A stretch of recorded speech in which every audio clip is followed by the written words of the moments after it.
Hello everyone, these are going to be the test solutions for test number 2, for exam number 2.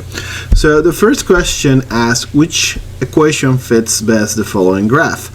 And we have this polynomial here graph, and you can see that it has zeros at -1, it has a 0 at 1, and it has a 0 at 3. So that is good information because that tells me pretty much where the function should be being 0. And so that's going to help me pick up some of this function here.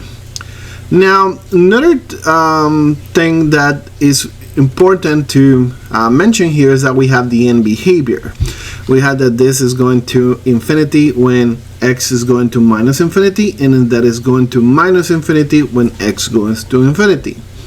So this pretty much following our rules. It had an odd degree behavior. So odd degree, which matches because if we take a look at this, all these are degree 3 polynomial. But also you can see that is coming from the top and going to the bottom. So this is behaving like it has a negative leading coefficient. So the negative leading coefficient in odd degree. So if we think about possible negative leading coefficients, that can only lead me to two options, which are this or this. But if you take a look at this, you can see that this one is not going to have a 0 at -1, sorry, just at -1. So this is going to be the only option. See, you can see that this is also when you multiply these two things, this is x cubed minus x minus 3x squared plus 3. And so you can see here that the biggest power is 3, confirming the odd degree, and that the leading coefficient is going to be a minus by this minus that is multiplying here. Now, for question number 2, we want to simplify the following logarithmic expression. As always, we want to first work with the powers first. So this is log base 2 of 36 to the 1/2 minus log of 2 of 3 over log base 2 of, and 16 can be seen as 2 to the 4. Since this is base 2, we benefit from using the log base 2 with powers of 2. Now 36, the square root of 36, which is the same that 36 to the 1/2, is going to be 6. And so this is log base 2 of 6, right, minus log base 2 of 3 over, and then I can see this as the log base 2 cancels with the 2, and this is just going to be 4. Now I can fold this into single log. This is log base 2 of 6 over 3 over 4, and then this is going to be log base 2 of 2 over 4, which is going to lead me to 1 over 4. So this is going to give me answer B. Notice that here I'm folding by using the properties of the difference of logs as a quotient. Now question number 3 says, given f of x equals 3x over x minus 1, g of x equals x squared plus 1, find the composition f compose g. Now if f compose g is essentially, I'm going to be plugging g in f. But f is 3x, so I'm going to put 3g of x over g of x minus 1. Now I can replace what g of x is, which is x squared plus 1. So this is 3x squared plus 1 over x squared plus 1 minus 1. This 1 is going to cancel, and I'm going to get 3x squared plus 1 over x squared. And that, as you can see, is answer C. Moving on, question 4 says the following graph has the equation log of x plus a, and we want to find a. Notice that this function is becoming 0 at 4. So this means that whenever we plug 4, we're going to get 1 inside. So x plus a becoming 1. That means that, or 4 plus a becoming 1, which will be the crossing point here, will imply that a is 1 minus 3, sorry, 1 minus 4, and so that will be minus 3. And so that's pretty much the answer here. Another thing that you can kind of check is that the asymptote here, is crossing on the 3. So this means that that gotta be the point where we're getting our 0. So at the end, if we just plug in x plus a, this will become log of x minus 3, which kind of makes sense with this. Again, in 4 is 1, log of 1, 0, and in 3 is not defined. We have an asymptote there. Now for number 5, we're trying to determine what is the horizontal asymptote for the rational function given below.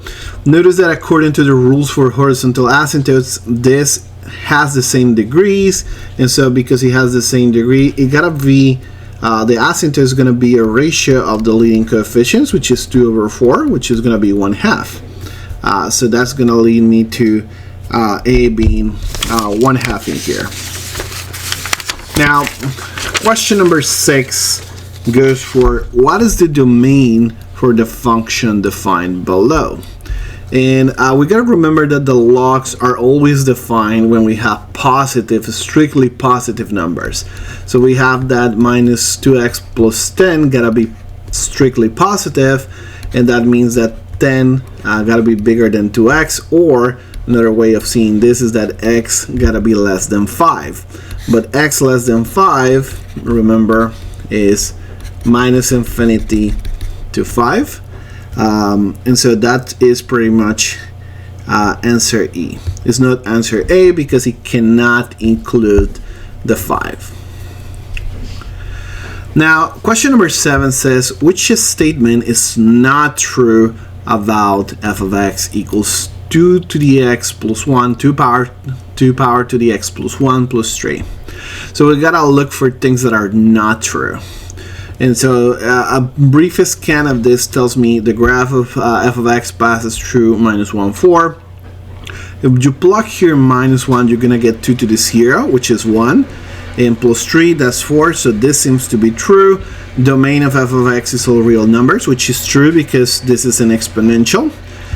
The function is always increasing. This is an exponential with base a bigger than 1, so it's always increasing. The function has a vertical asymptote at x equals minus 1. Well, we already noticed that in minus 1 this was 4, so this is kinda gotta be the false one. There's no other option, but because these two things cannot be true at the same time, and we already saw that this was true.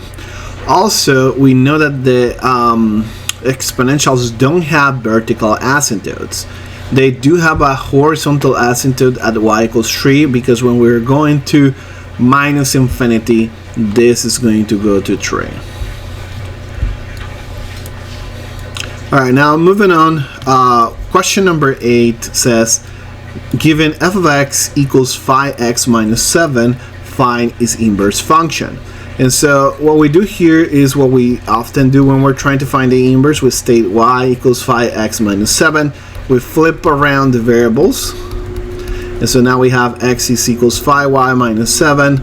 Then we solve for y, and so we're gonna have that 1/5 of x plus 7/5 of but 7/5 is equals y, and this is gonna be my inverse function. So that means that the answer here is going to be C.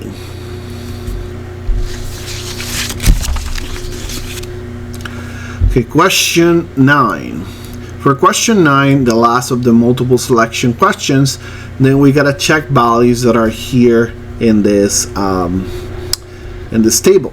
First, we got g of f of 4, and we gotta look what f of 4 is first. F of 4 is 1, so this becomes in g of 1 plus h minus 1 of 0.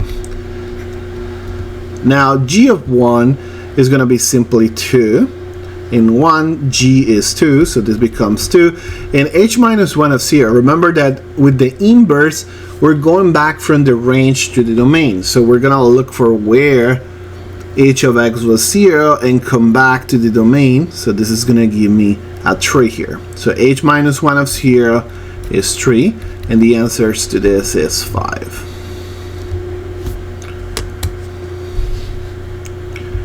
Okay, now let's proceed to the fill in the blank and standard answer questions. Alright, so now for question number 10, which is the first of the fill in the blank response, is giving me two different graphs, and then we gotta interpret what we have in there. So first we have, this is the function f and this is the function g, and then we're gonna see the operation of what this is in different places. For the first one, we have f plus g of 1. So we're gonna look for the values of 1 in f, which seems to be 4, and then plus, and then we're gonna go for the value in g, which is minus 3. So 4 minus 3 is 1. Now f times g in 2 is the same thing. We'll look for f of 2 times g of 2. And notice that f on 2 is 2 and f on and g in 2 is minus 2. So this is going to be minus 4 with the multiplication. F divided by g in minus 3 gets the ratio between f in minus 3, which is 4, divided by g in minus 3, which lands in minus 7. So this is 4 over minus 7, or minus 4 over 7. Now, for f compose g of minus 1, we're first going to look what g of minus 1 is, and g of minus 1 is going to be minus 5. So this is going to be f of minus 5. And then f of minus 5, you can see clearly that is going to be landing here at 10. So this is 10 here.